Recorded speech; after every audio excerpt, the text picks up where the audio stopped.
What makes night? Where does the sun go? Why is night always followed by day? Does all the world have daylight when we do? What makes day? Jim Lewis and his sister Jane have wondered about these questions. So they've asked Dad to tell them about day and night.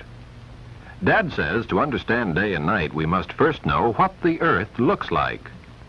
The Earth is like a big round globe. It is always turning, making one complete turn every 24 hours. Of course, the Earth doesn't have a real rod running through it, like this, but people speak as though it has. They say, the Earth turns on its axis. This axis is an imaginary rod, which runs through the Earth from the North Pole at the top to the South Pole at the bottom. This constant turning of the Earth on its axis, one complete turn every 24 hours, makes day and night. To show how it does this, Dad first finds the place where Jane and Jim live and marks it on the globe with this little flag. Then Dad says the room should be dark. So let's pull down the window shades to keep out the sunlight.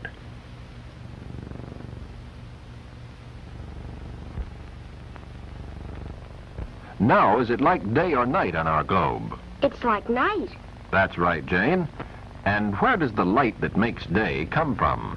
I know, the sun. Yes, Jim, the sun. So let's pretend this flashlight is the sun for our globe. The real sun, of course, is ever so much larger and brighter than our flashlight. Now, with our flashlight shining on the Earth, is it like day or night? Day. Over the whole Earth? No, this half is dark, like night. Will that side always stay dark? No, every part of the Earth has both day and night. How does the dark side get daylight? Does the sun move around there? I know. The sun doesn't move around there. The Earth turns. The globe should be turning.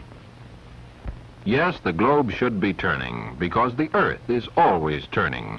So, Jane, suppose you turn the globe. But which way? The Earth always turns towards the east. Can you tell in which direction that is? Well, north is always at the top of the globe, so this direction must be east. Right, Jane. Now, with the globe turning correctly to the east, let's watch for our flag. There it is. And what time of day is it? It's nearly morning. Yes, we are leaving the darkness of night, and the sun is just beginning to light our city.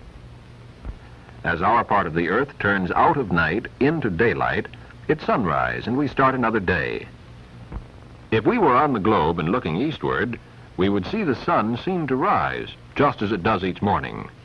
But we'd know that the sun wasn't really rising, that it was the Earth's turning eastward into the light that makes it seem as if the sun were rising. In the country, farmers are already at work out in the fields or around the barns. And in the city, children are getting out of bed, having breakfast with Mother and Dad, starting out from home to join their classmates on the way to school. And as the Earth turns, our city moves through morning until it is almost directly under the sun. This is noon, the brightest time of the day. Noon is a busy time for most of us. City streets are crowded with people leaving their places of work to have their lunch. Then the afternoon begins, and as the Earth turns further, it gets later in the day for us. It's now about 3 o'clock. That's when we get out of school. And that's the time, too, when we have fun playing games with our friends. Yes, and soon Dad will be coming home from work, and daytime will be nearly over. Now our city is about out of the sun's light, and we are starting night. The sun seems to set lower in the western sky, and darkness comes over our part of the world. If once more we were on the globe, but looking westward this time, we would see the sun seem to set, just as it does each evening. But we know that the sun isn't really setting. It is the earth turning away from the sun into the darkness. We have night and darkness because our part of the earth has turned away from the light of the sun. In our part of the world, it is now night, and people here are in bed sleeping. But while we are asleep in our city, around the earth from us, in Hawaii, it is late afternoon, nearly sunset. That part of the earth is still in the light of the sun. Here people are ending their day's work in the fields of sugarcane and going home for supper. And still further around the earth, to the west, it is full daylight. In China, it is noon and the sun is overhead. While we are sleeping, these Chinese boys and girls are outdoors in the sunlight, playing games, having fun during their noon recess from classes. Still further around the earth, it is just sunrise. This part of the world is turning into the light of the sun. Here in Poland, it is getting light, and children are just waking up from their night's sleep to begin their day in the fields helping father. Thus, while one half of the earth is having daytime, the other half is having night, and every part of the earth has both day and night because the earth is always turning and the sun is always shining. Now Jane and Jim know what makes day and night. The sun gives light, but it can only shine on one half of the earth at a time. While one half of the earth is in sunlight, the other half is in darkness. They've also learned that although the sun doesn't move around the earth, every part of the world has both day and night. This is because the earth turns once on its axis every 24 hours. You'll remember, too, that since the sun can light only half of the earth at a time, while American children are sleeping at night in our part of the globe, in other parts of the world, Hawaiian children are fields at dusk. Chinese children are playing in the sun at noon. And Polish children are just waking up in the morning. Besides learning more for yourself about day and night, there are many other interesting things you can learn as you study our turning earth.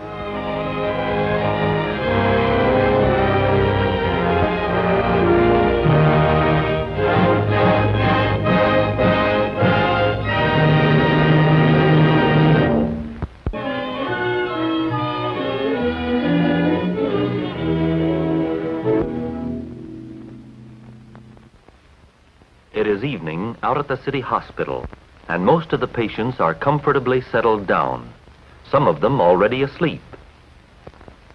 But in one room, the lights are still burning brightly. Inside the operating room, doctors and nurses work together in the tense battle to save a human.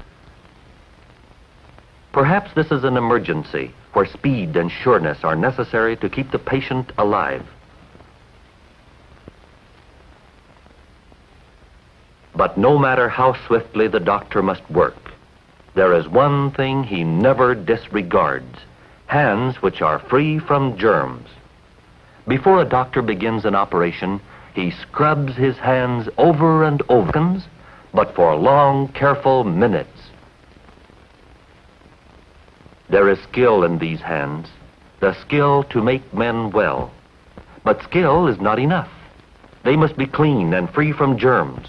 The doctor knows that absolute cleanliness is vital to his patient's health. Your mother, too, knows the importance of cleanliness in protecting the health of other members of the family when you are sick. Many diseases are spread by personal contact with some disease, or by touching a thermometer or other object to which the germs may have spread.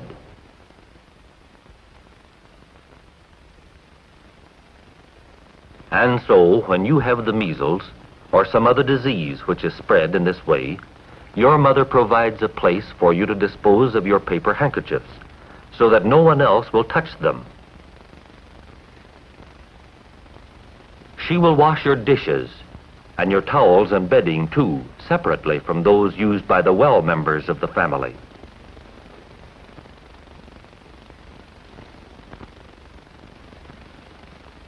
she will sterilize the things you have used, kill the germs with boiling water or antiseptic solutions until such things are no longer dangerous for others to use. Cleanliness is very important in the care of people who are sick with diseases which may be passed from one person to another. Such cleanliness is important because it helps protect a person who is well. But suppose you are well, able to run and jump and play as you do most of the time, and the friends you work and play with are in good health too. Personal cleanliness is still important. It is particularly important for you to wash your hands after going to the toilet.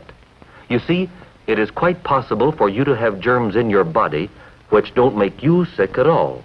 But if those germs get from your hands to the hands of someone else, he may not be so able to resist the germs as you are. He may become sick.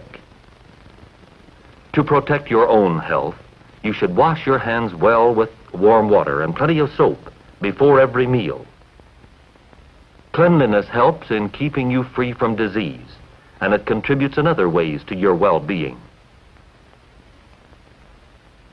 Being clean makes you feel good. A warm bath just before bedtime helps you relax into the good, sound sleep your body needs after a day of school and play. If you prefer a shower in the morning, a brisk rub-down with a towel afterward will send you out wide awake and ready to do your best. Personal cleanliness can make a difference in how you feel because it makes so much difference in how others feel about you. No matter how smart or strong or good you are, it takes time for other people to find it out. In the meantime, all that those around you have to judge you by is what they can see and hear and smell. Grimy fingernails may be forgiven in a clay modeling class where there is a reason for them. But if your nails are usually dirty, others may get the wrong impression of you. Clean your fingernails at least once a day. Your smile may be an invitation to friendship, making others want to know you.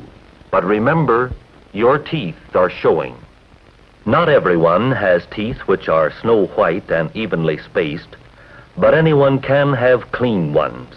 A toothbrush isn't expensive and is very simple to use. Always brush away from, not toward, your gums with every stroke.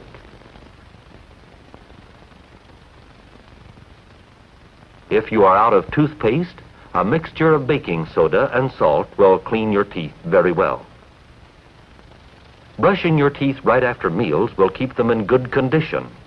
Even rinsing your mouth out with water will have left in your teeth feed bacteria which produce dissolve the hard enamel covering of a tooth, making the painful cavities. If these cavities are not filled, the decay may spread to the root of the tooth, and the tooth may have to be pulled.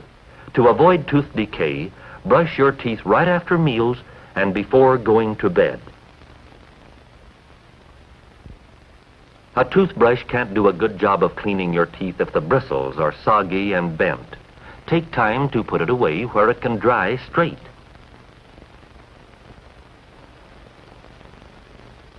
Having clean, shiny hair is simple enough for you boys. You can wash and rinse it right in your shower as often as you bathe. Then with a little brushing and combing and a little hairdressing if you like it, you can make a good impression on anyone. Girls who want shining, pretty hair must usually spend a little more time on it. Unless there is something wrong with your health, your hair will shine if it is clean. Brushing it every day will stimulate your scalp and help to remove the dust and dirt, which make hair look dull and lifeless. As often as necessary, with most girls that's once a week, you should wash your hair with a mild shampoo. Rinse it until every trace of shampoo is gone and the last rinse water is clear. In no place is cleanliness more important than in the care of your skin, for both boys and girls. A clear, fine-textured complexion is an asset you can have only as long as you work for it. Soap and washing will remove the excess oils which collect dust to clog the pores of your skin. Use a soft cloth, warm, and a mild soap. Always rinse your face well with clear water. Some skins are sensitive to soap left on the face by careless rinsing. To help your complexion, eat healthful food, such as meat and vegetables, with plenty of milk and water, rather than too many sweets and soft drinks.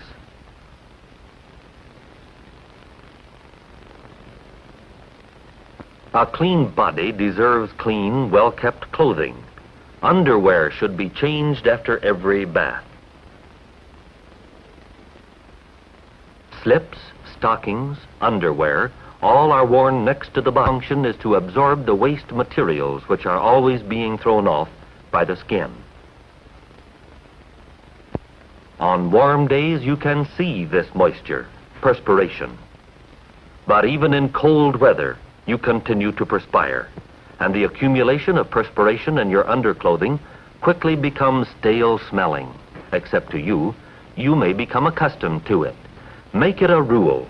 After a bath, clean underwear and clean stockings, always.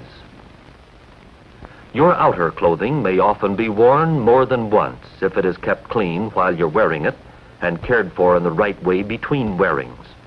Hanging coats and suits and skirts up as soon as you take them off ensures that they will stay clean enough when you hang your clothes up. Be sure they are clean. Brush the dust out of woolens and look them over to see if there are spots which should be removed.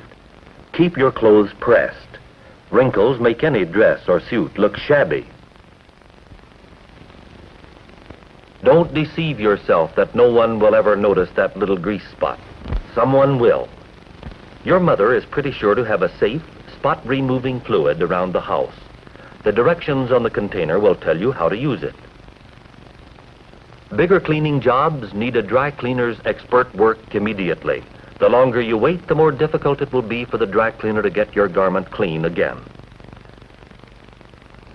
Feeling good is one of the pleasures of being alive, and there are many ways in which your cleanliness can help you to feel good.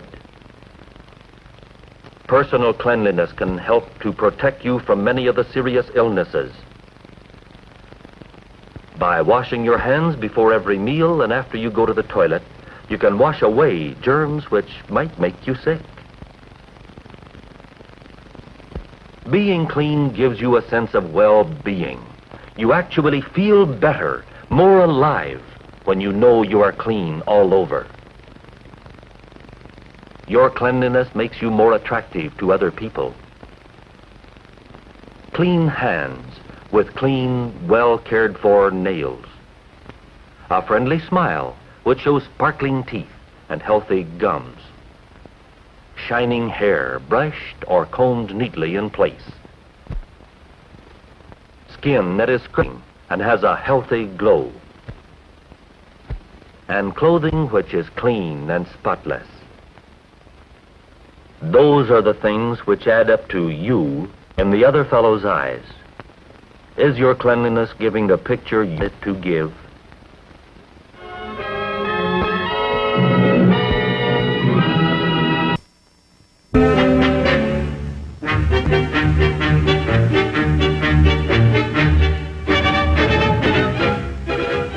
Almost every waking moment of every day. Often we have to think and act quickly.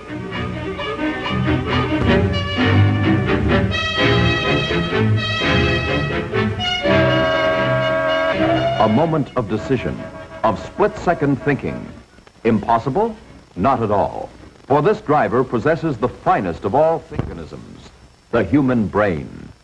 The brain, a pulpy mass of cells and fibers, is the center of the network of fibers that make up man's nervous system. Extending upward into the skull, the spinal cord widens to form the brain stem. The brain stem controls actions of the body that are automatic and therefore do not have to be learned. For example, the medulla controls a number of automatic, vital functions of the body, such as the action of the heart, the action of the muscles of respiration, the action of the digestive system. At the base of the skull lies the cerebellum. The cerebellum assists the cerebrum in coordinating complex muscular activities such as this. But the cerebellum does not originate the impulses that direct our muscular behavior. It simply transmits impulses that originate in other parts of the nervous system, particularly in the most complex and highly developed part of the brain, the cerebrum.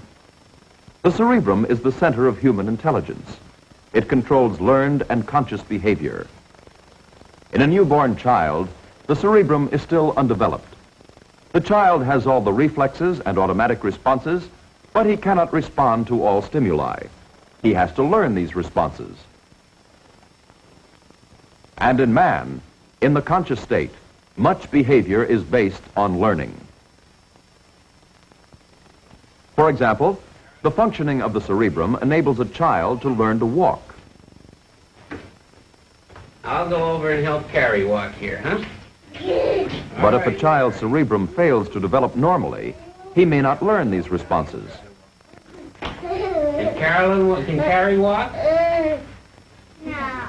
He can? What does he do? Man's capacity to make learned and conscious responses is determined by the cerebrum. Outwardly, the cerebrum is a pulpy gray mass with deep folds and convolutions. In cross-section, it is shown to have a thin outer layer of gray matter. This is called the cortex. It is composed of the nerve cells of the brain and is therefore the most vital area of activity. Beneath this is a mass of white matter composed of fibers extending from the nerve cells or leading to them. These transmit impulses from the nerve cells throughout the brain and out to the rest of the nervous system. They also carry impulses from the sense organs to the cortex.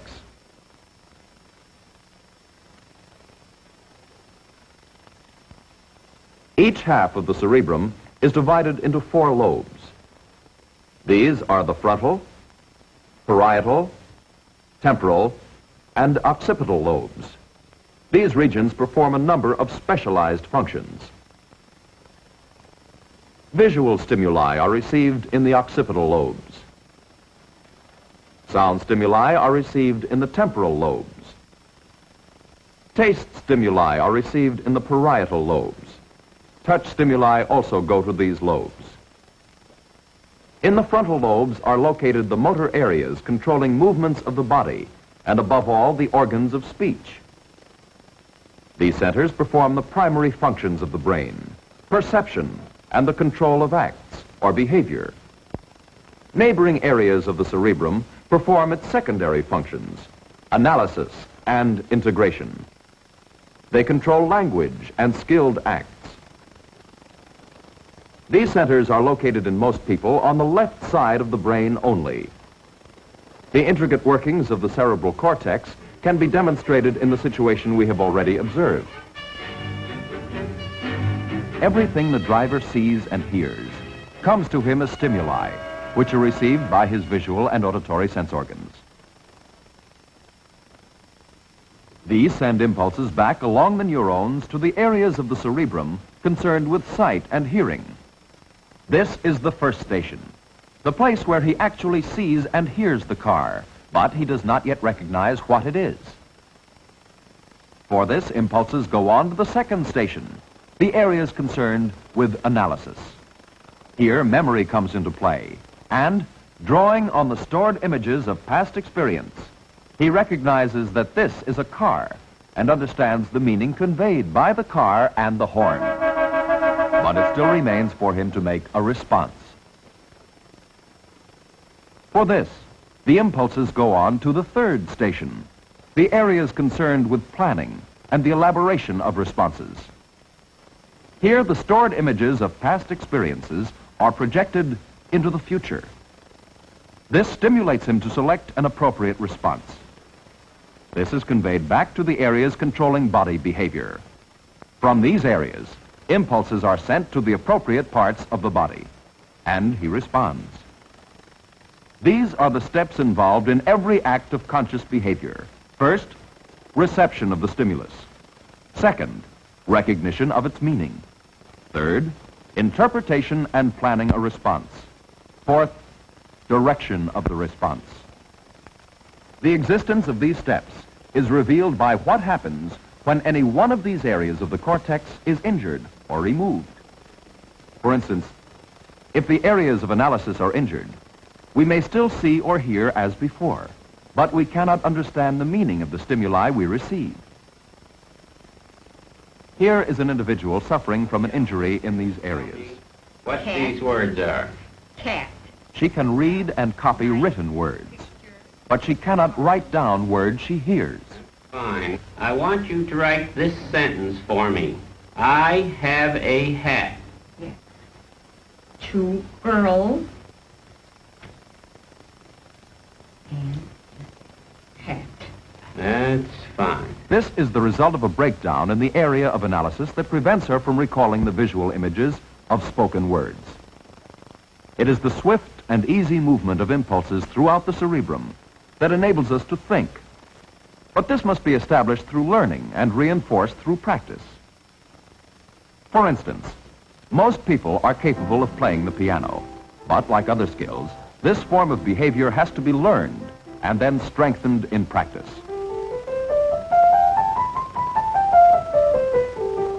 This enables man to make the fullest use of his cerebrum.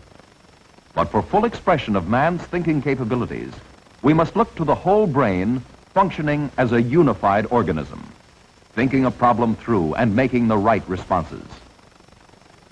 The driver in this situation has to think through such a problem, to make a decision that may mean life or death. An oncoming car, no chance to drop back. Danger there, clear there. How is his mind working? He receives these stimuli, recognizes their meaning, then interprets them in terms of past experiences projected into the future. First, out of his experiences as a driver, he foresees what will happen if he fails to turn off onto the right or left shoulders of the road.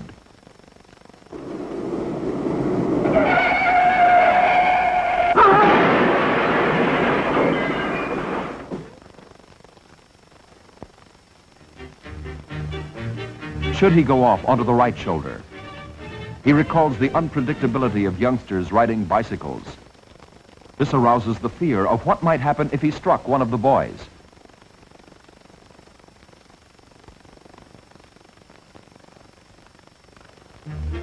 Should he cut over to the left shoulder? He remembers frightening experiences with soft shoulders. This prompts him to foresee too clearly what might happen there.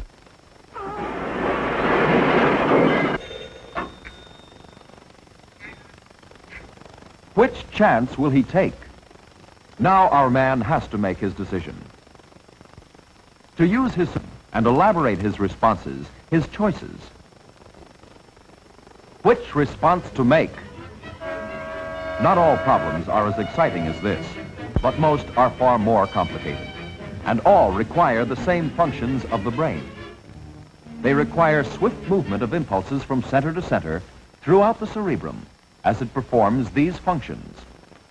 The primary functions of perception and motor control, the secondary functions of analysis and directing responses. For in all of accomplishments, great and small, it is this that makes him what he is, this unique instrument, human brain.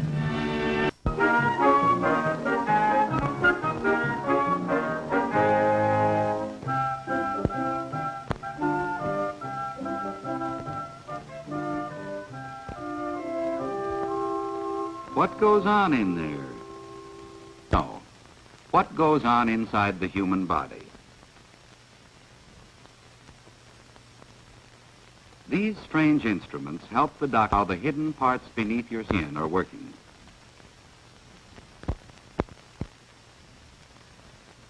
Usually, before getting to the instruments, the nurse makes a record of your height and your weight. Even this tells the doctor what is going on inside. Jim has gained 3 pounds and grown a ½ inch since his last visit, which means that his body is growing as it should. The doctor can tell about some things just by looking. For instance, about Jim's skeletal system, his bony framework.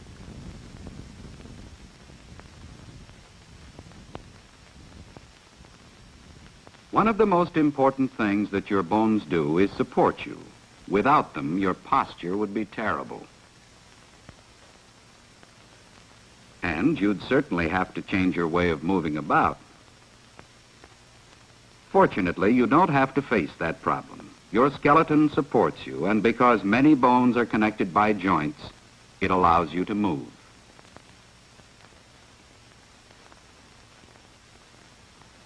At your shoulder, for instance, there's a ball that fits into a shallow socket in your shoulder blade.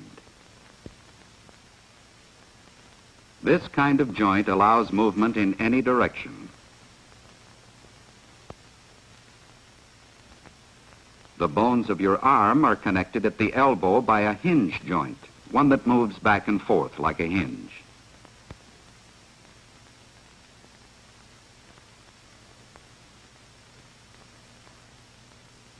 Other joints, like that between the bones in your wrist and those in your arm, glide over each other.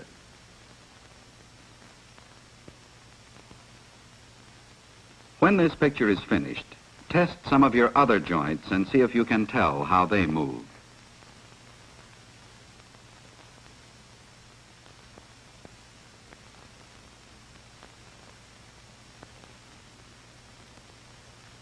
And why is it that your joints don't come apart? Bones are held together by tough bands called ligaments. Ligaments stretch a little when you move, but not enough to let the bone slip out of place.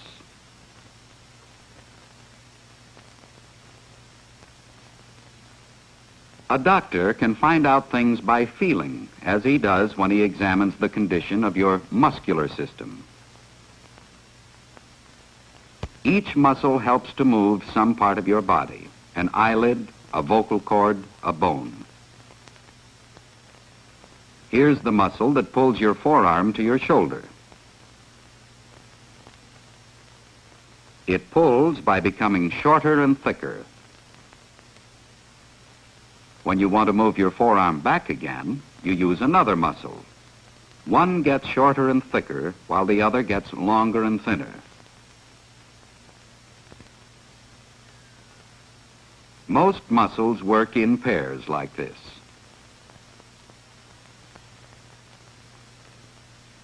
Muscles attach to bones by tough cords called tendons.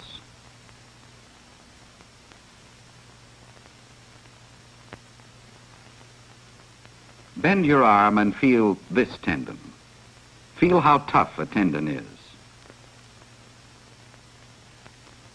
This muscular system of yours is remarkably strong. Plenty of exercise will make it even stronger.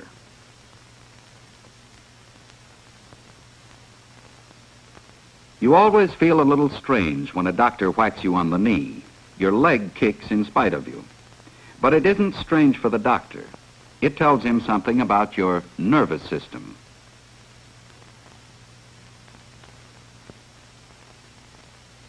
The central part of your nervous system is made up of the brain and the spinal cord.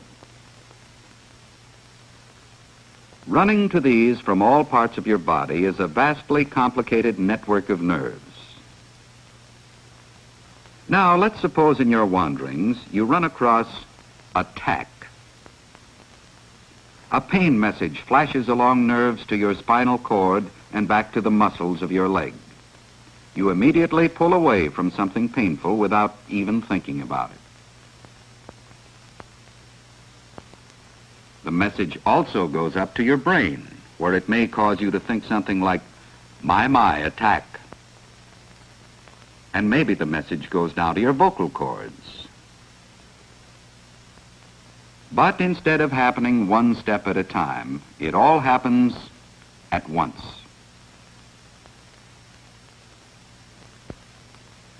Instead of asking you to step on a tack, happily the doctor uses a small rubber hammer to find out whether certain nerves are taking messages as they should.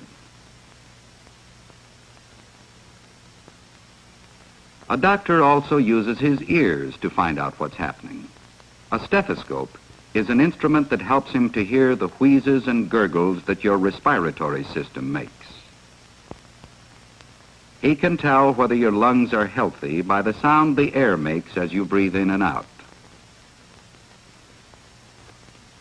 When you breathe in, the air flows through curving passages and down the windpipe. At its lower end, the windpipe divides, one branch going to each lung. The air passages in the lungs are like the branches of a tree. At the end of each branch, there are hundreds of twigs, and at the end of each twig, there are tiny sacs. Each one of these is an air sac, hollow inside. When you inhale, air rich in oxygen rushes in. The walls of each sac are woven with minute blood vessels called capillaries. Some of the oxygen passes into the capillaries where the blood carries it to all parts of your body. At the same time, carbon dioxide leaves the blood and goes into the air sacs.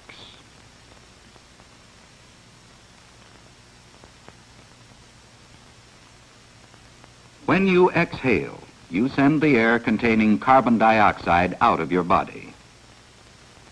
Inhale, exhale. Oxygen in, carbon dioxide out. Hour after hour, day after day, year after year, all your life.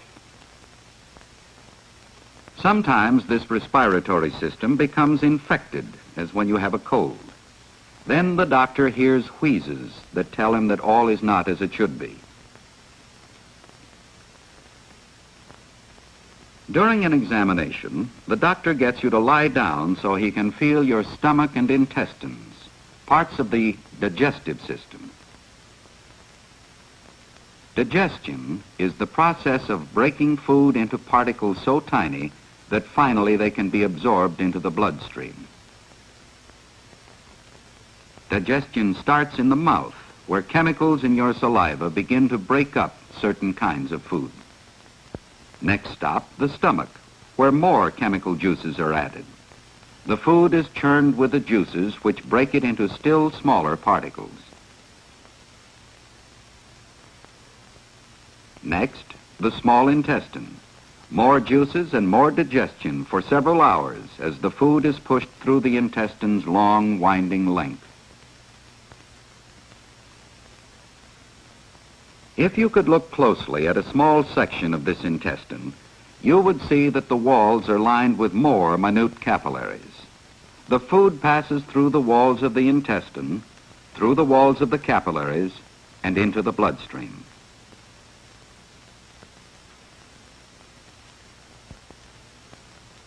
It is carried by the blood to feed the cells in your body.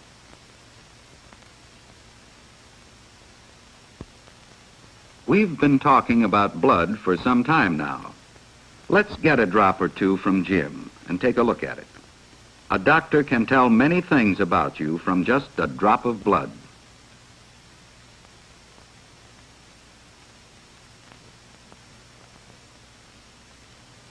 One of the important things is to find out if you have enough red blood cells. When magnified enormously under a microscope, the red blood cells look like this.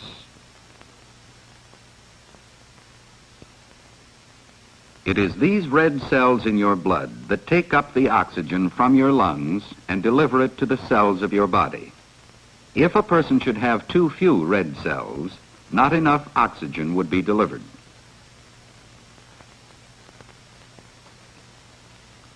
There are also other cells in your blood called white cells, though they don't look white here because they've been stained for study under a microscope. White cells patrol the miles of blood vessels in your body, ready to protect you against infection. They can actually pass through the walls of blood vessels and destroy the bacteria that cause disease. All of these blood cells travel in the system called the circulatory system. This is the vastly complicated network of vessels that carries blood to all parts of your body. Your heart is the pump that keeps the blood circulating. This is how your heart sounds to the doctor through his stethoscope.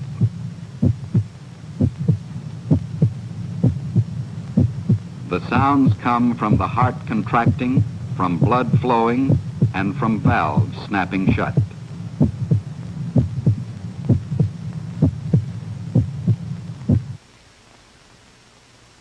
Your heart is really two pumps, one on this side and one on this. Bluish-colored blood continually returns through veins from the body and flows into this side of the heart. The strong muscular walls of the heart contract and force the blood along. Valves keep the blood flowing in one direction.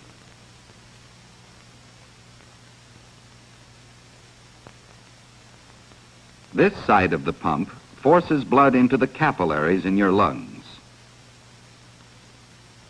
There it takes on its fresh supply of oxygen, which turns it bright red. Now the blood flows back into the other side of the heart. This side of the pump forces the blood out into the arteries of your body.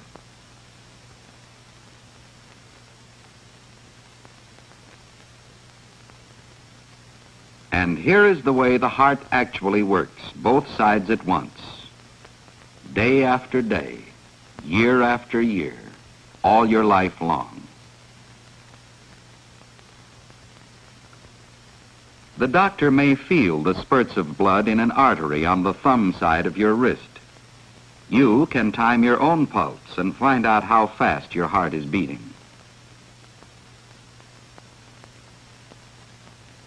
Each beat of your heart sends its bit of blood out to every part of your body through smaller and smaller arteries. The smallest arteries divide into a network of capillaries. It is here that food and oxygen leave the blood and go into the cells, while waste materials from the cells are picked up by the blood. The blood then flows back in its endless cycle through the network of veins to the heart. All of these remarkable body systems go on working for you as long as you live. Your circulatory system, digestive system, respiratory system, nervous system, muscular system, skeletal system, and still others that we haven't mentioned. Although these parts usually work as they should, every now and then your doctor should look and feel and listen just to make sure.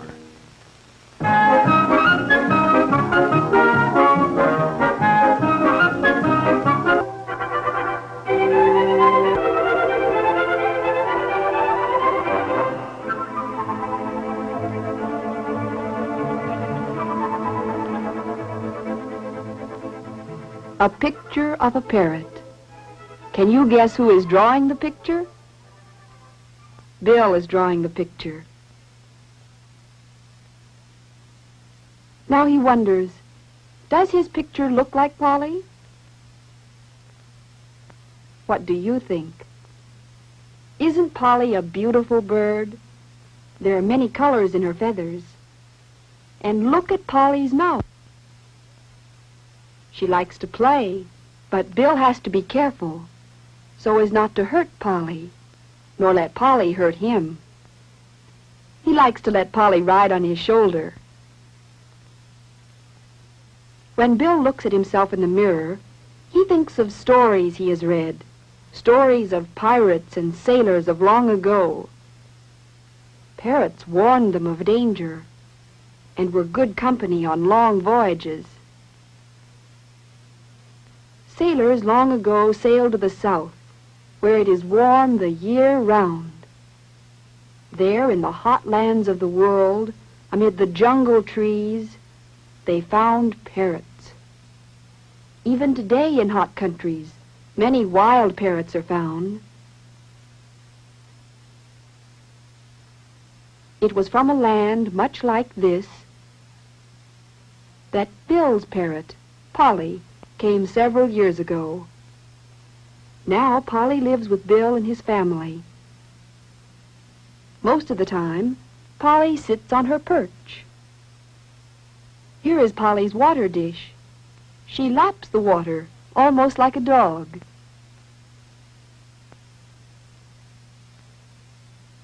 She uses the dish to sharpen her bill.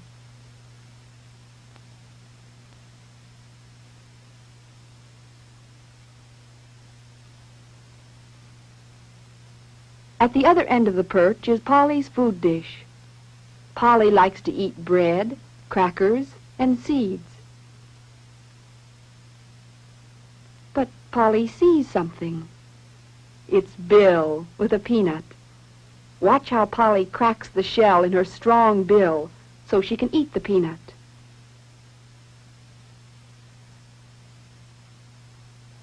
Sometimes when Polly is eating, she likes to talk.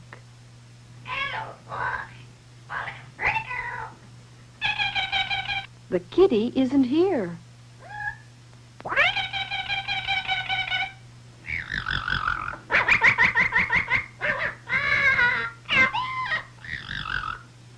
Mary is Bill's sister.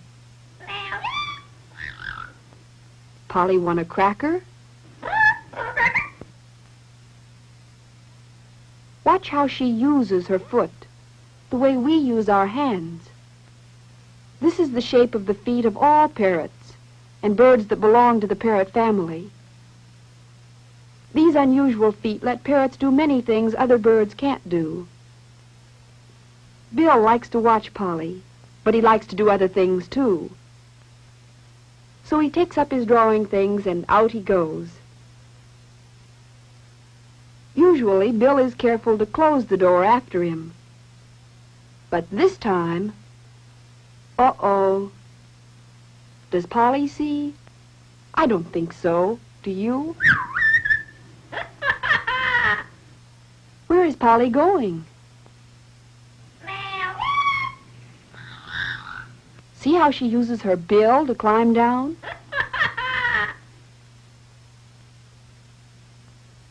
Where has Bill gone? Something might happen to Polly. She does see the open door.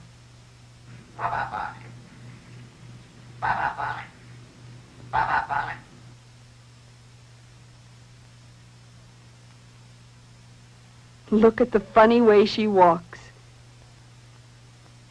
It looks almost like a dance, doesn't it? But she goes where she wants to. And she wants to go out that open door. Polly is going for a walk. But where is Bill? Something might happen to Polly. Down the street she goes. It's a good thing her wings are clipped so she can't fly. Even just walking, she can get a long way from home. There's a little breeze blowing. It ruffles Polly's feathers.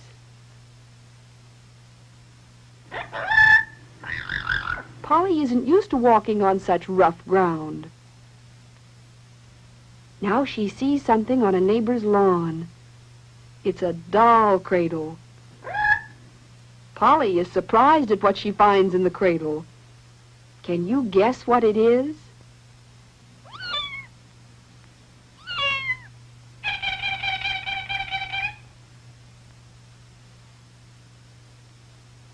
But now Polly has seen something else she wants to look into.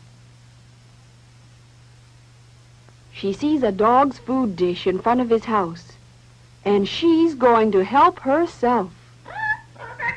But where's the dog? What will he think if he sees Polly eating his food? Does he see her? Yes, he does. His owner, Mrs. Johnson, is just in time to see But Polly really isn't as mean-tempered as she tried to sound. And the dog isn't really angry either. Just as long as Polly didn't eat up all his food. Actually, he's a very friendly dog. And Polly doesn't seem upset either. But Mrs. Johnson thinks it wise to send the dog back into his house. Mrs. Johnson likes to hear Polly talk. She says, "Hello, Polly." Hello, Polly. "You're a pretty girl."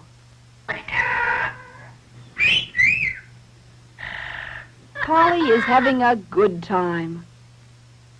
But where is Bill? Here's Bill. He discovered he left the door open, and he's been looking all over for Polly. Polly has never been out of the house before, and Bill is afraid she might be lost, or might get into mischief. Will Polly hear Bill calling her? Yes, now Bill knows where Polly is. It's bye-bye Polly, all right. Her little adventure is over. She's going home with Bill. Here, Polly is safe. And Polly likes to stay here, too, most of the time. Bill is going out again. But this time, he'll be careful to close the door tightly. Polly doesn't seem very tired after her adventure. But while she's settling down on her perch, let's think about what we have found out about parrots. Do you remember Bill's drawing? Do you think you can draw a picture of Polly? Do you know any stories about pirates or sailors who kept parrots as pets? Where do parrots come from? Could you find some of the tropical lands on a map? Do you remember how Polly drinks water?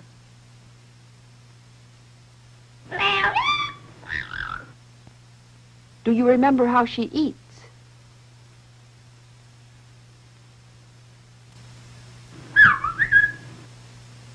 Could you describe how she climbs down her perch? Can you remember and tell about what happened to Polly after she went out the door? Won't it be fun to talk about Polly and other parrots you have seen?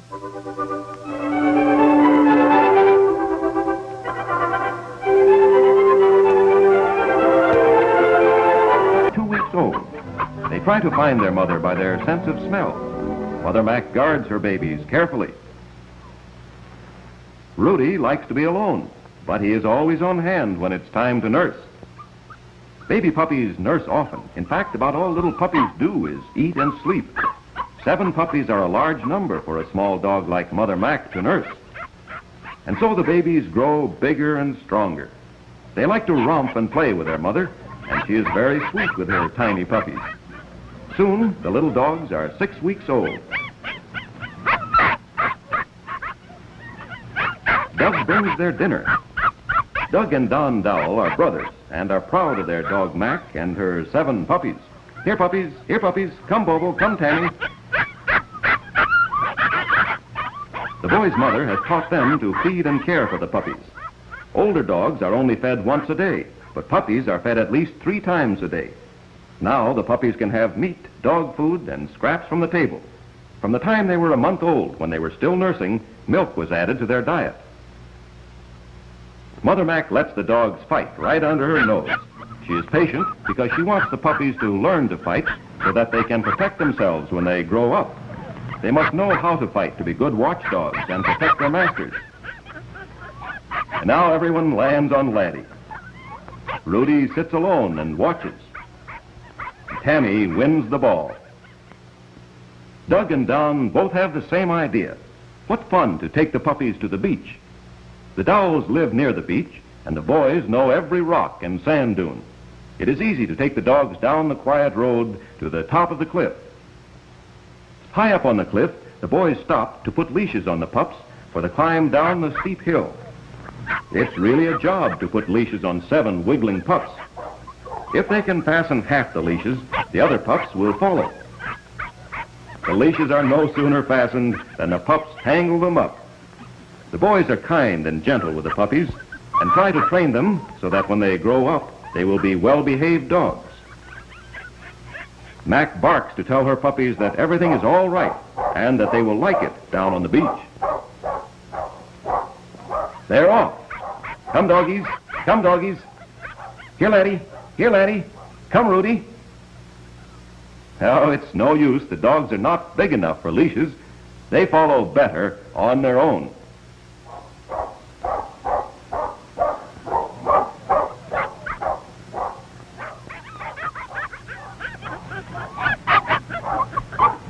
Don reaches the water first, while Doug rounds up the rest of the puppies.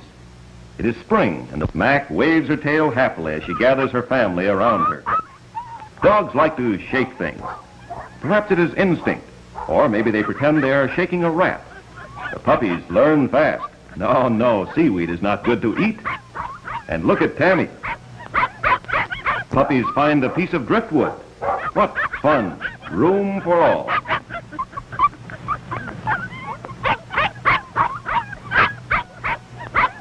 Bobo and Mickey have a tug of war. Rudy watches. Mac, like all Scotties, likes to dig. And so does Bobo. Mac is patient for a minute and lets Bobo learn how to dig. Then out you go. Dig your own hole. Out, I say. Mother means business.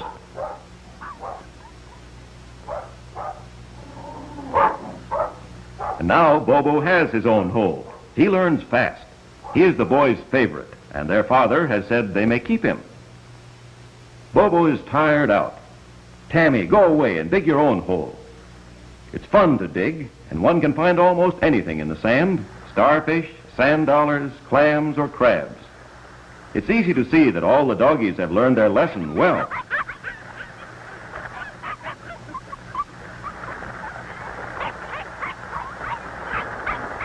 But what about Rudy?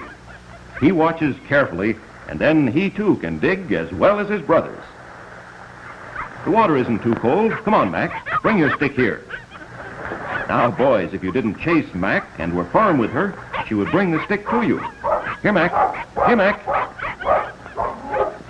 Scotties have large mouths like big dogs, and Mac pulls hard with her powerful jaws. Doug holds the stick. More. More.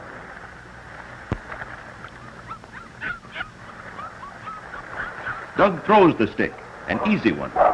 The puppies wait eagerly. They admire their mother and try to do everything she does. They think this is great sport. Rudy, why don't you play with the other puppies? Mother Mac wishes they would leave her alone.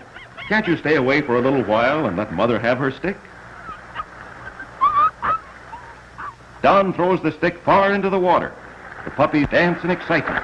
Mother Mac is a fine swimmer and knows how to ride the waves. Good dog. Here, Mac. Here, Mac.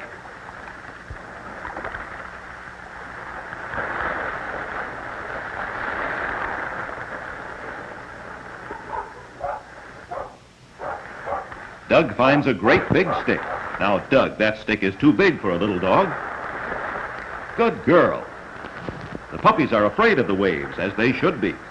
They are too small to stand against the current and would be washed quickly out to sea. A long throw. The tide is taking the stick far out. Mac stands on her hind legs to jump the surf. Boys are worried. Mac, turn back. Look out, Mac. Ah, she's all right. Good dog, Mac. You're a brave little dog.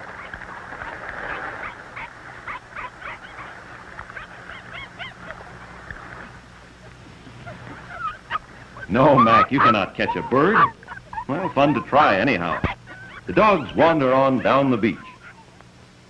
The seagulls circle far out over the ocean and come to rest on the old stone pier. The seagulls tease the dogs and flutter and dodge and glide just out of reach.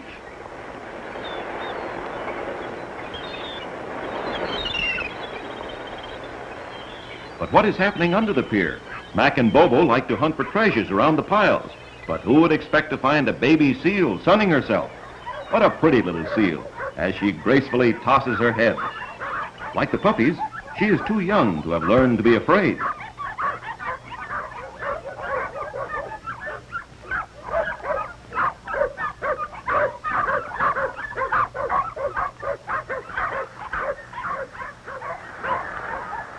Bobo thinks she would make a lovely friend and sniffs her gently. She smells different, but definitely nice. Mother Mac barks a warning. She knows that seals have big teeth like tusks.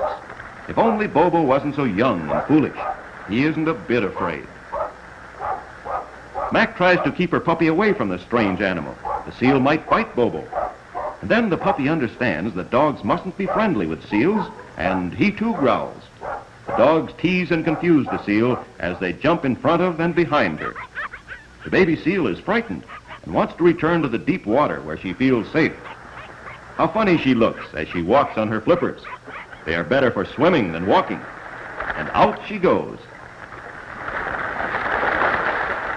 Bobo is amazed. He couldn't do that.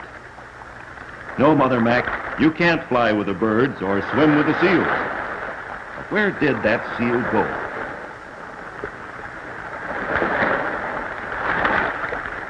Well, what next?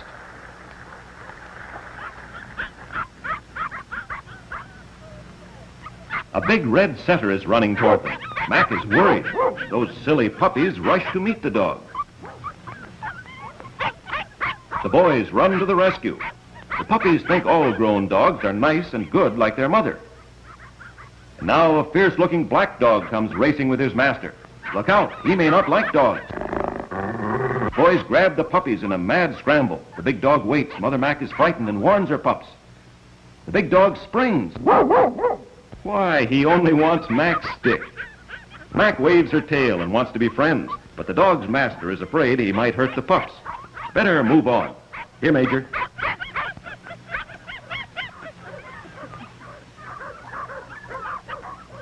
Mac leads her puppies back to the boys.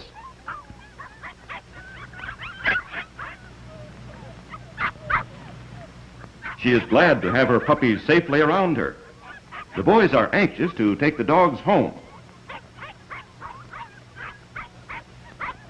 Now, pups, no time to fight. Here, laddie. Here, Mickey. Come here this minute. Here, Rudy. Here, Rudy. Halfway up the hill, the boys stop to rest. How dear the puppies are, and they ask so little. A warm bed, plenty of food, a place to play, and someone to love. It's been a swell day, hasn't it, Don? Glad Dad said we could keep Bobo, aren't you? He's so smart. And so the scared little dogs go slowly home, dragging their leashes behind them.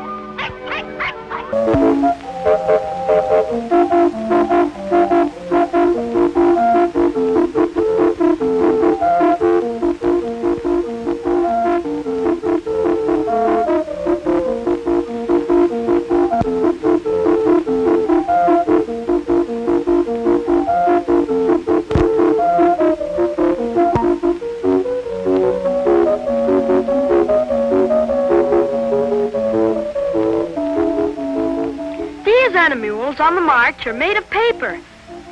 They aren't hard to make. My classmates and I make them at school, and I'm only 14. To get ideas for shapes, colors, and everything, we could go to the museum, the zoo, the public library, or we could make them from our own imagination. Here are the materials you will need: newspaper, paste, toweling, string, scissors, wire, brushes, and paint. Let's watch Bill while he starts making animule. That's what he calls them. First, the edges of the paper are folded. Then a piece of wire makes the paper strong and easy to bend when it is rolled into a tight coil. The ends have to be good and tight.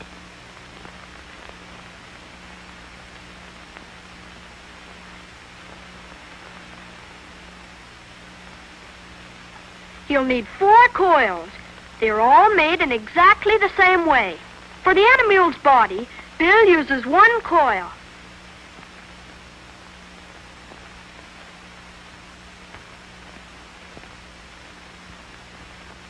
To make the legs, he passes the coil through the body section and bends and ties them into place.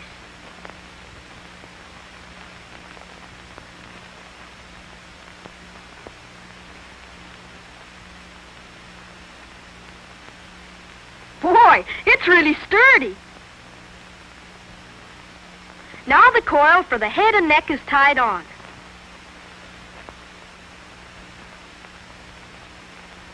A single bend makes the neck. Easy, eh?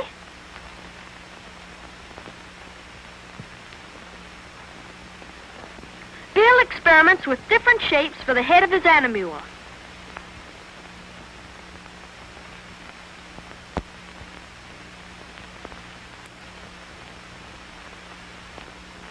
Choosing one, he bends the coil to match his drawing.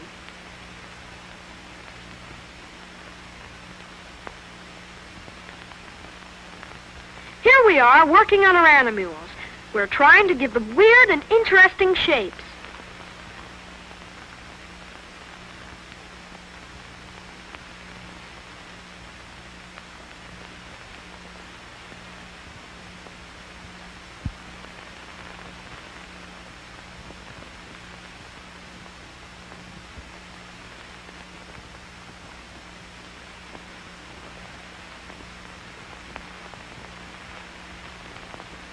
By the way, here am I. I'm stuffing the head of my animal to make it look bigger.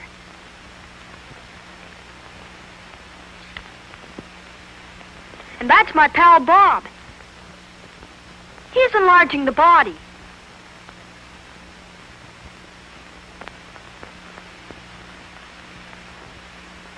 Bill is now ready to cover his animal with a layer of toweling.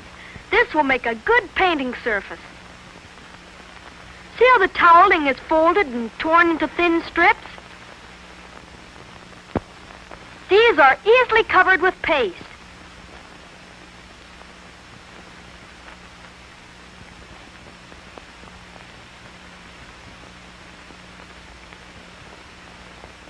Then he carefully wraps strips about the animal until it is completely covered.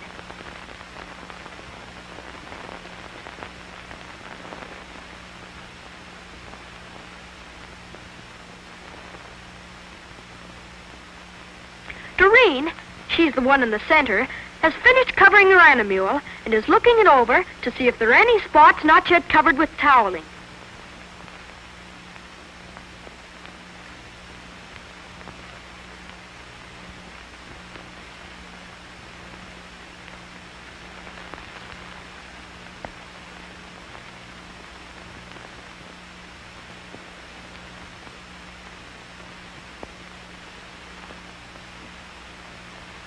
Now she tears some more toweling into small, irregular pieces as big as $half. These are for the second coat, which may be applied to the first coat while still wet. The pieces are pasted and overlapped like shingles on a roof.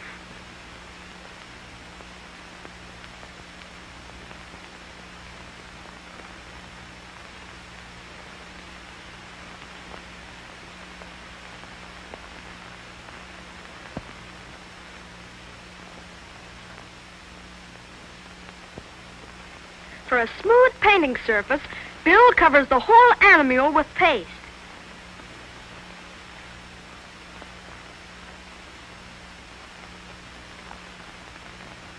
Setting it aside to dry, he makes several pairs of funny-shaped ears.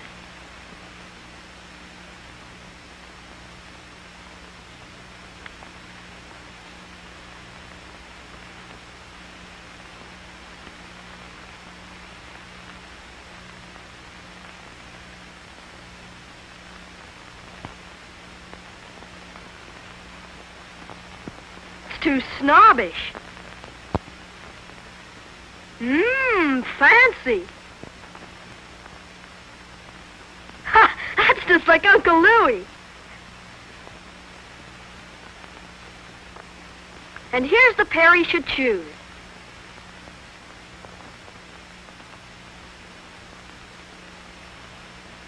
Bright color makes the animal sparkle. Bill remembers to paint the underside first.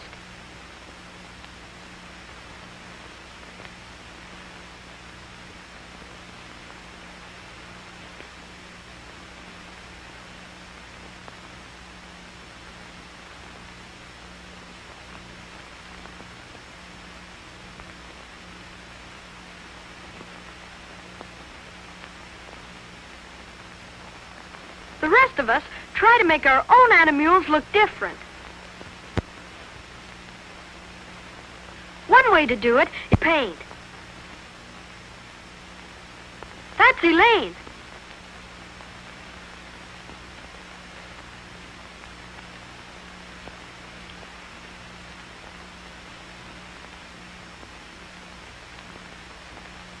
She painted stripes and curlicues on hers.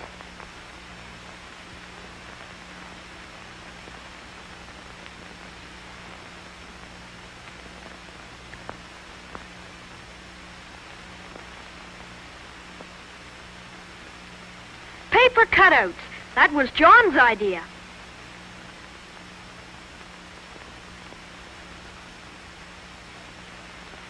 Wow! What a super job Doreena's done with colored paper.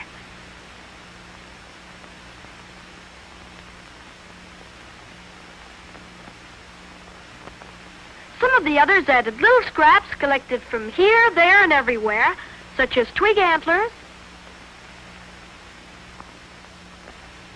button eyes,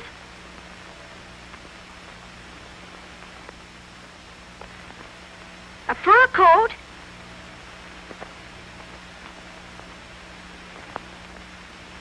a ribbon collar,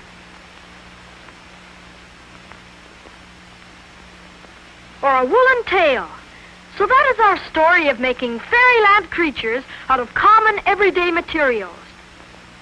Remember, to make an animule, you will need newspaper, toweling, string, wire, paints, brushes. Make sure that you roll coils tightly, tie ends securely, experiment with body shape,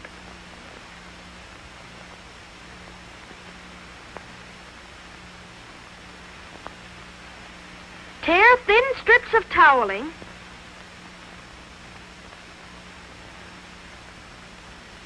make animals sparkle with color.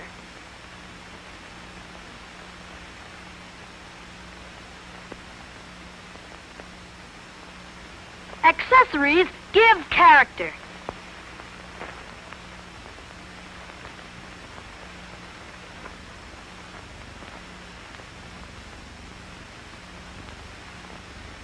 Our class worked together and finished up making a circus merry-go-round. It was fun. Why don't you try?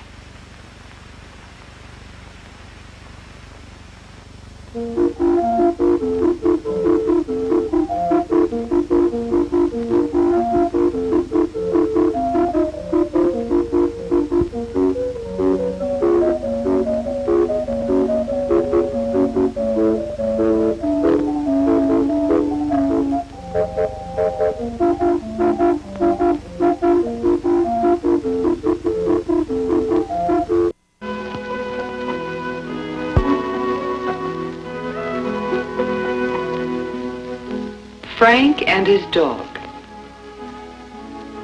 One day, not very long ago, it was Saturday. You know how Saturdays are. Everyone has something to do. Yes, it's a very busy day. A good day to wash the car. And that is what Dad is doing.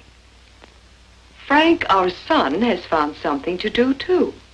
What do you suppose it is?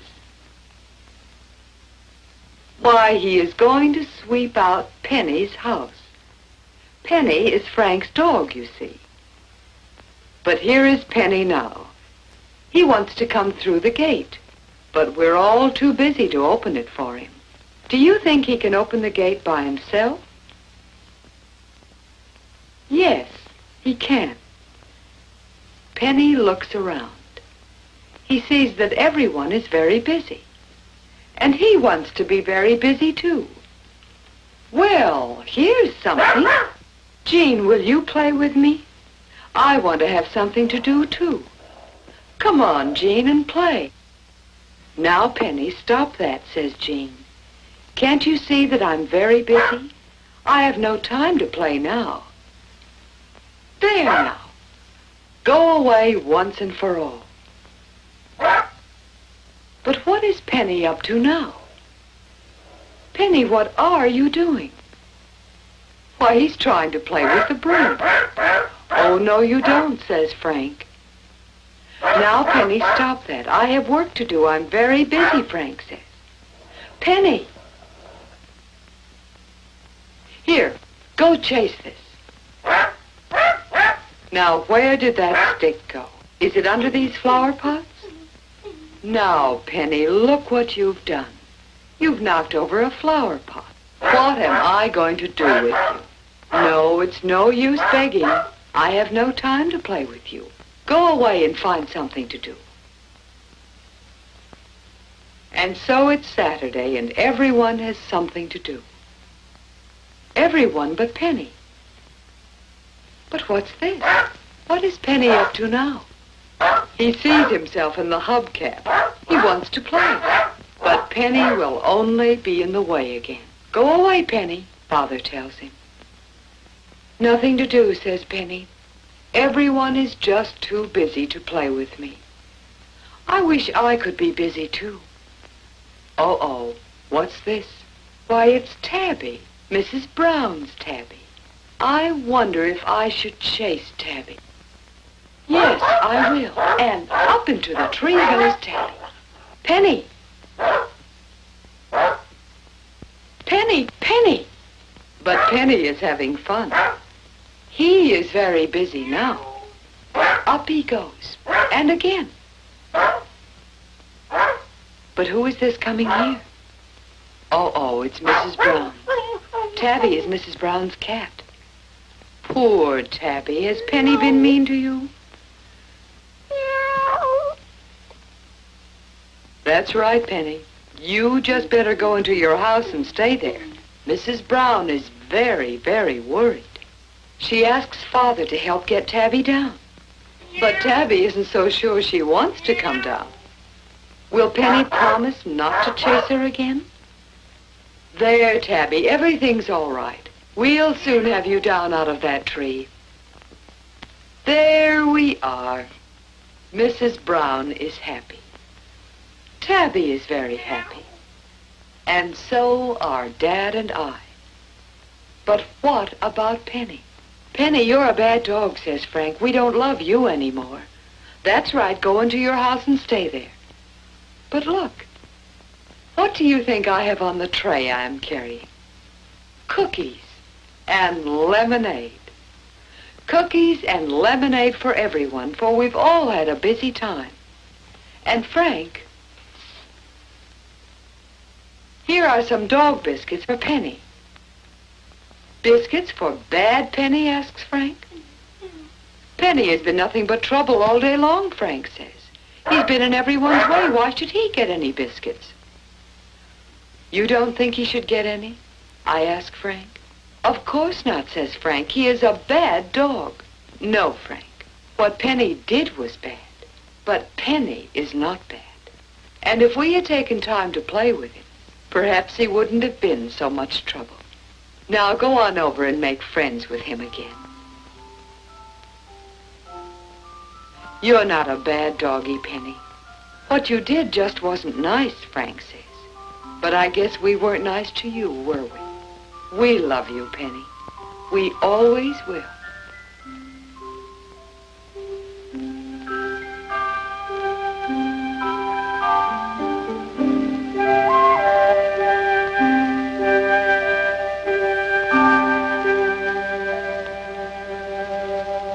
The street crosses another that is not so busy.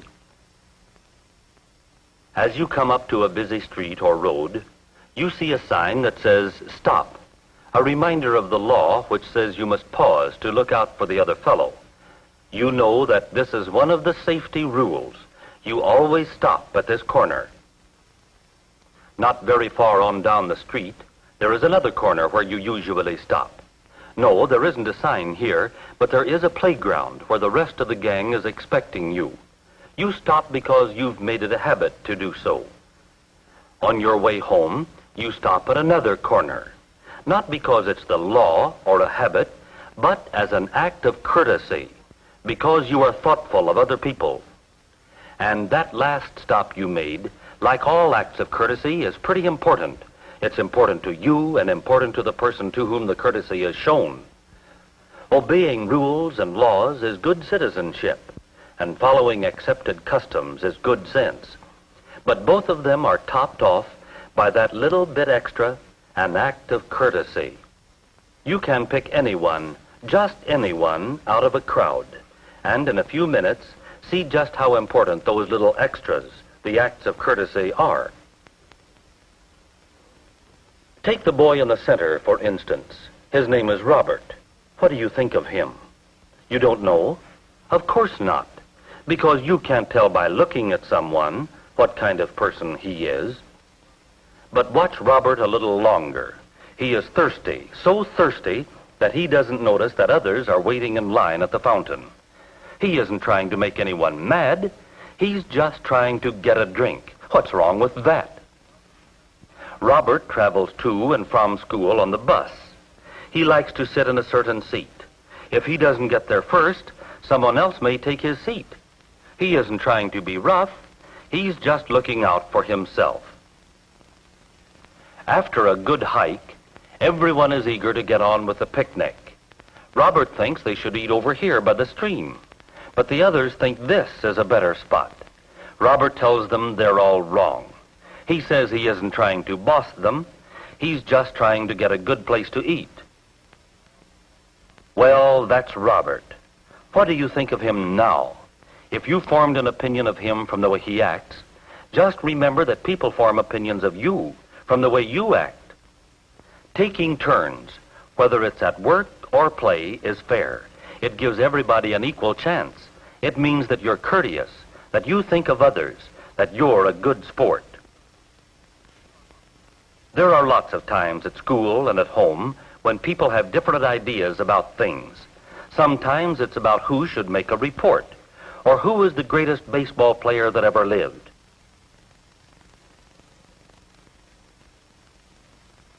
Or it could be that you and your parents have different ideas about your allowance. In Robert's case, the argument was about a place for a picnic. Whenever people look at things differently, there is usually some reason on both sides. There is one thing, though, about which there can be no argument. Listen to the other fellow's side. If you tell someone, "You're crazy," he isn't going to like it, or you either. But if you say, "You may be right, but this is how I see it," then he feels that you are a reasonable person, trying to get a good answer to your differences. This is Polly. Polly is a happy, good-hearted girl who has lots of interesting things to talk about. In class, Polly doesn't hesitate to interrupt the teacher or another student when something comes to her mind.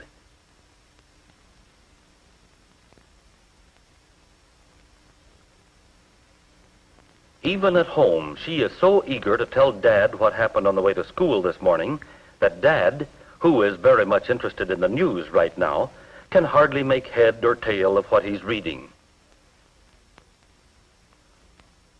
Or Polly is so excited about the preparation for Dad's birthday dinner that she distracts her mother so that she can't concentrate on the recipe for the cake.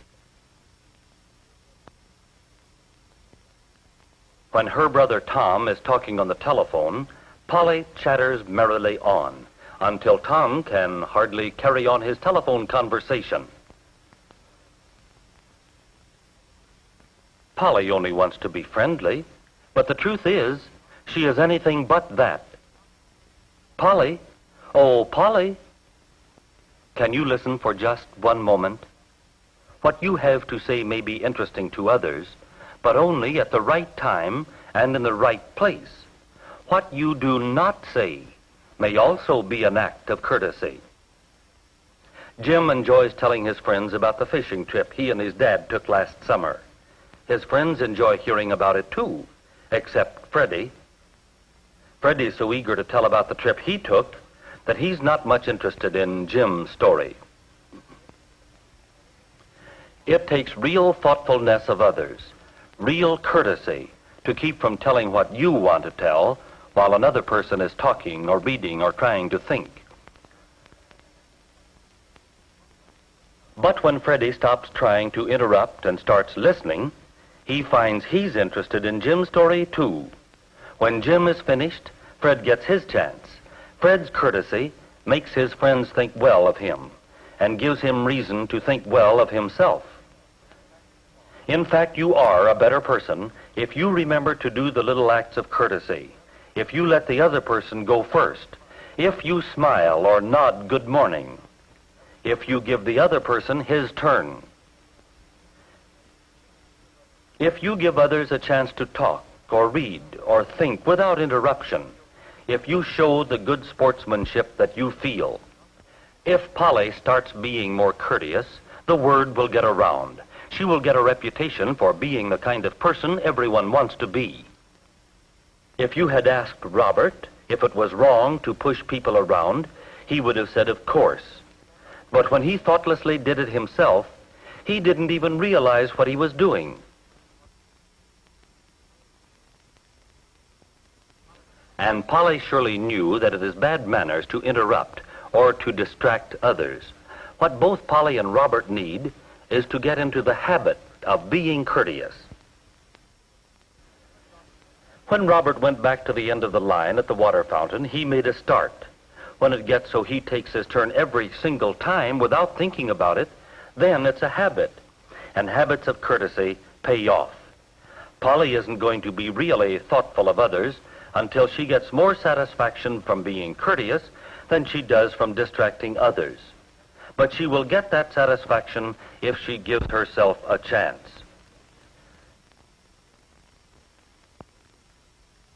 Yes, if you want to be a courteous person and want others to be courteous to you, practice doing the things that make for courtesy until they become your habits.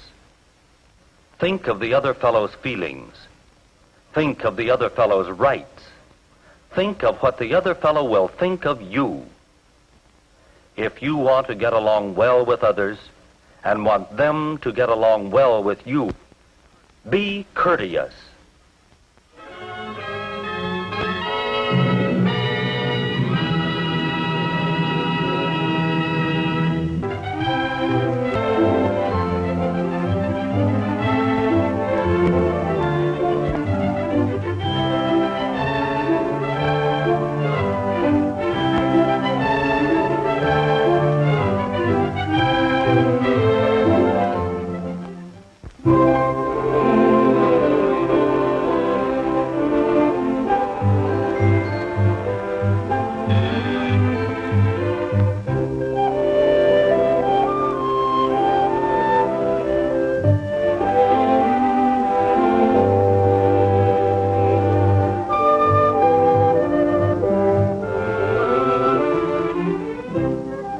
Hello, Steve.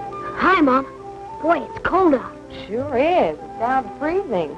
We're going ice skating tomorrow. Tomorrow you'll be in bed with the sniffles if you don't take off those wet shoes.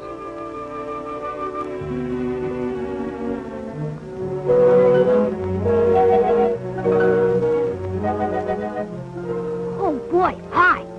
What kind? What'd you get? Apple, I bet. Right. But watch out, son. That oven's hot. Over 400 degrees.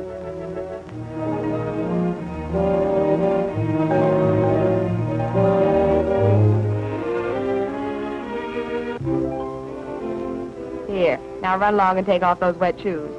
And will you turn up the heat, Steve? The house is getting chilly.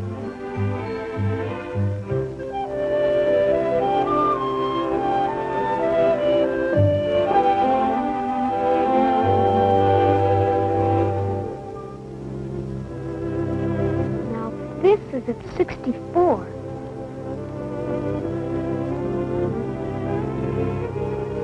And the one in the oven was over 400.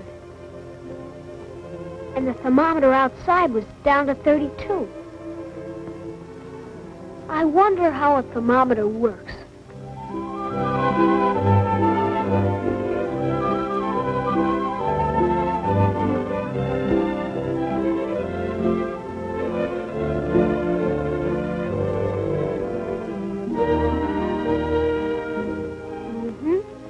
Near the radiator, it goes up.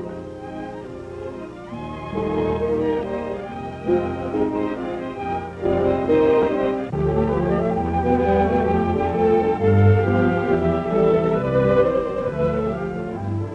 now it's going down again.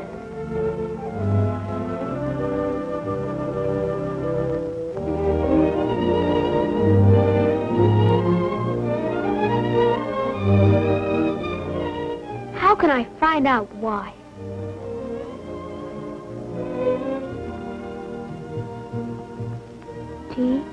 T-H-E-R. Here it is, thermometer.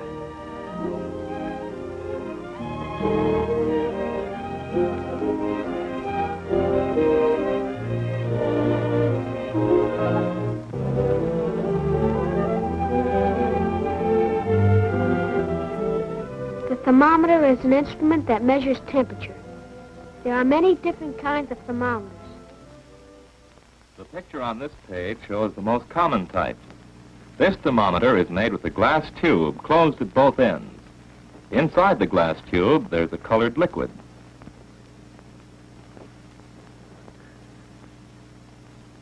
The thermometer is marked off with lines and numbers. We read the temperature from these lines and numbers. Temperature is measured in degrees.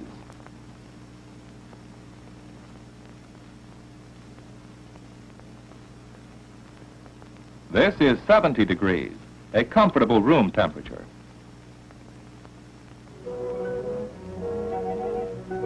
When the thermometer is in a cold place, the liquid inside the tube goes down. In a warm place, the liquid rises. We can easily see what makes the liquid in the thermometer move by using An electric stove, a bottle filled with colored water, and a rubber stopper with a glass tube through the middle. The stopper is pressed tightly into the bottle. This doesn't look like a thermometer, but it will show changes in temperature. The stove is turned on. As the water becomes warmer, it fills more space, it expands. And since there is no other place where it can go, some rises into the glass tube. The warmer the water becomes, the more it expands.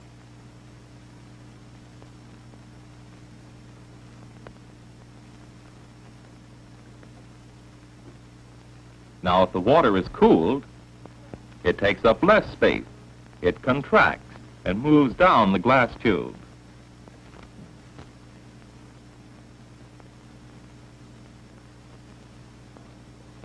To find out the temperature of boiling water, we use a thermometer made to measure temperatures that are much higher than room temperatures. With this thermometer, we can see that the water is boiling at 212 degrees.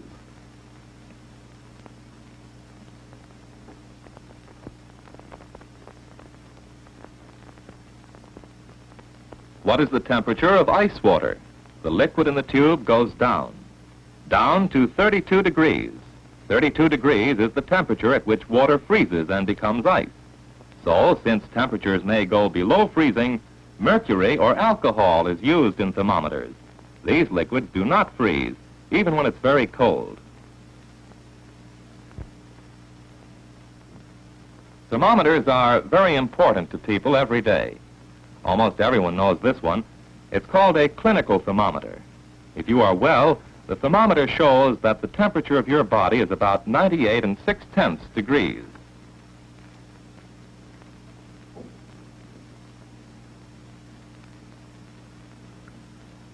If you are ill, the temperature of your body may be higher and cause the liquid in the thermometer to rise. When the temperature of your body is this high, almost 102 degrees, it's time to call the doctor. The thermometer shows the temperature of these eggs. The temperature must be kept at about 99 degrees so that the eggs will hatch. With the help of the thermometer, the baby chicks arrive safely.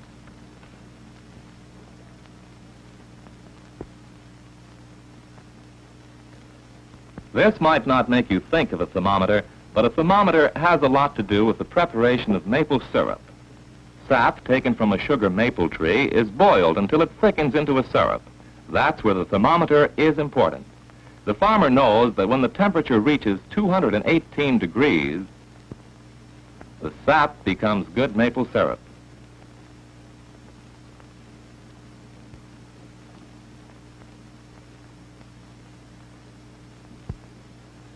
Mother may use an oven thermometer made of metal when she makes pie. A metal thermometer looks different. It has no glass tube, no liquid. Instead, it has a pointer that's free to move.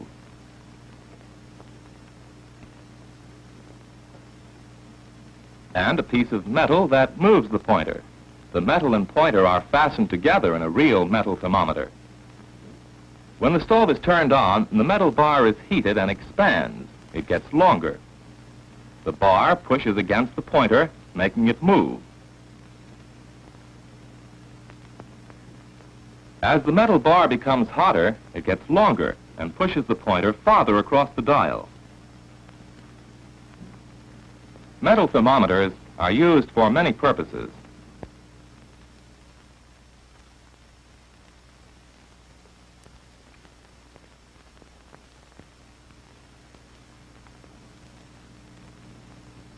These thermometers, like all others, show changes of temperature by expansion and contraction.